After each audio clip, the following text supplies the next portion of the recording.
Everyone, আপনারা সবাই কেমন আছেন? আশা করি আল্লাহর অশেষ রহমতে খুব ভালো আছেন।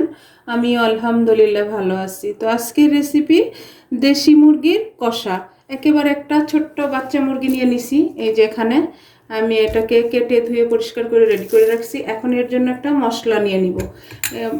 মশলাটার জন্য এখানে আমি এই যে 2 চামচ আদা রসুন পেস্ট দিয়ে দিছি।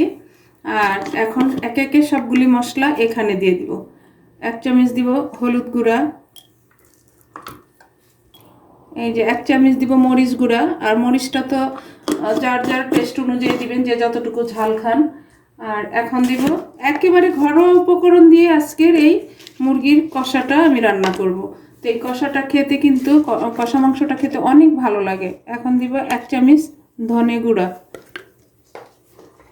1/2 চামচ দিব জিরা গুঁড়া। জিরা গুঁড়াটা আমি আবারও দিব, যার কারণে 1/2 চামচ দিলাম।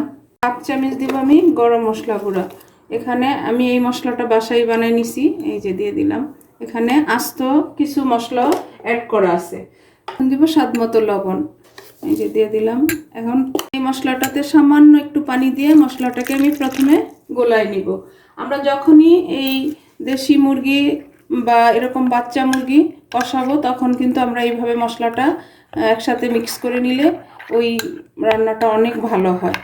তো আজকের এই রেসিপিটা যদি আপনাদের কাছে একটু ভালো লাগে, তাহলে আমার চ্যানেলটাকে সাবস্ক্রাইব করবেন, লাইক করবেন, শেয়ার করবেন এবং কমেন্টস করবেন প্লিজ আমার ভাই বোনেরা। এখন আমি রান্নাটা শুরু করব। এর জন্য একটা পাতিল বসাই দিচ্ছি, চুলাটাও জ্বালাই দিচ্ছি। আর আজকের এই রান্নাটা আমরা সবাই করতে জানি, তাই না? তো আমি আমার মতো করে আপনাদের সাথে শেয়ার করলাম। এই প্রবাসে বসে দেশি মুরগি খাওয়ার জন্য অনেক মন চায়, কিন্তু পাওয়া যায় না। তো আজকে পেলাম, সাথে সাথে আমি আপনাদের সাথেও শেয়ার করলাম। এই যে এখন আমি দিয়ে দিব 3 চামচ তেল। এই পর্যায়ে দিব এই যেখানে ছোটো সাইজের 4টা পেঁয়াজ কুচি নিচ্ছি, আর সাথে আস্ত কিছু গরম মশলা নিচ্ছি। 4টা এলাচ, 4টা লং, 1টা দারুচিনি, আর 7-8টা হলো গোলমরিচ, 2টা তেজপাতা, আর 4টা কাঁচামরিচ একসাথে দিয়ে এটাকে ভাজবো। এখন এটা কিন্তু হালকা ব্রাউন করে নিব। এই যে পেঁয়াজটা আমি এরকম ভাজাই রাখবো, যদি বেশি পরে ফেলি তখন কিন্তু কালারটা নষ্ট হয়ে যায় তরকারির। এখন আমি এই যে মশলাটা মিশিয়ে রাখছি, এই মশলাটুকু দিয়ে দিব। মশলাটাকেও আমি ভালোভাবে একটু কষায় নিব। আর আজকের এই মুরগির কষা মাংসটাকে আমি পানি দিব না, পানি ছাড়া কিন্তু রান্নাটা করব। এই যে দেখেন মাশাআল্লাহ মশলাটা কষানো হয়ে গেল, আর মশলাটা সুন্দর একটা ফ্লেভারও চলে আসছে। এখন আমি এই মুরগিটা বা চিকেনটা দিয়ে দিব, দিয়ে এটাকে ভালোভাবে মিক্স করে নিব এই মশলার সাথে। প্রথমে এই যে সব কিছু একসাথে মিশানো হয়ে গেল। এই পর্যায়ে দিব আমি 2টা টমেটো এইভাবে 4 ভাগ করে কেটে রাখছি, দিয়ে এখন ঢাকনাটা দিয়ে চুলার আঁচটা হাই ফ্লেম করে প্রথমে 5 মিনিট রান্না করব। যে আমি 5 মিনিট হাই ফ্লেমে রান্না করে নিলাম। আর যখনই যে কোনো মাংস রান্না করবেন, প্রথম এই হাই ফ্লেমে একটু রান্না করে নিতে চেষ্টা করবেন। যখনই এরকম ভুনা বা কষা মাংস রান্না করবেন, তখন প্রথমে হাই ফ্লেমে রান্না করে নেবেন।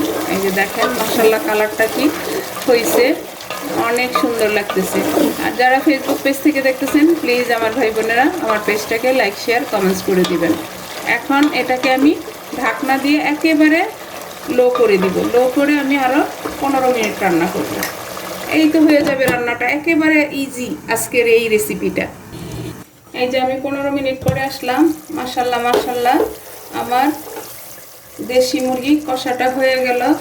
আর চুলার আঁচটা এখন আমি বাড়াই দিলাম, এতক্ষণ তো লো ফ্লেমে ছিল।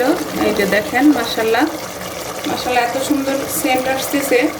এটা দিয়ে গরম ভাতের সাথে আর কিছু লাগবে না, এটা দিয়ে খাওয়া হয়ে যাবে। এখন এই পর্যায়ে দিয়ে দেবো আমি 1 চামচ ভাজা জিরা গুঁড়া। এটা দিয়ে এখন মিশায় তারপর আমি নামাই নিব। আর আমি কিন্তু অফ ক্যামেরায় আরও 2-3 বার এটা নেড়ে দিছি বা চেক করছি। এই যে দেখেন হয়ে গেল আজকে আমার দেশি মুরগির কষা।